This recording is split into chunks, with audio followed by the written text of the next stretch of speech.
But yeah, toads are frogs.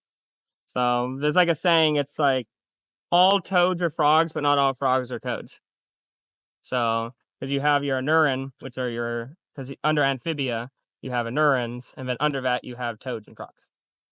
And then different families of frogs, like Dentrobatidae, which are your poison dart frogs, Ranidae, which are true frogs, which includes most frogs you think of, bullfrogs, green frogs, pig frogs, foothill yellow-legged frogs, Sierra Nevada yellow-legged frogs, mountain yellow-legged frogs. And then you have like uh, the Hylidae family, which are tree frogs, in which we do have a tree frog. Notice the quotes here. But we don't, they're not really tree frogs, what we have here, the Pseudacris.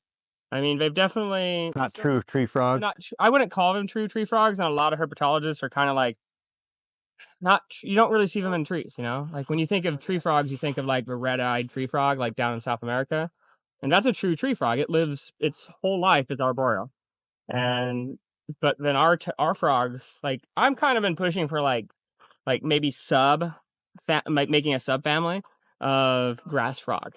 And then, so it's still phylogenetically, it's still under Hylidae, but then it's kind of like the evolutionary where like you got a little bit of speciation that's occurring, and you have this species that is technically still like genetically it's Hylidae, but it's starting to become morphologically different. So you end up with that beginning of speciation, or kinda, I guess, that branching off. So if you think of like a plotogram, Right. you have all those branches. And a lot of times we don't like to think about like where they actually merge. And there's a lot of like interbreeding that happens there until you get true speciation. So that's my kind of take on the chorus frogs that we have.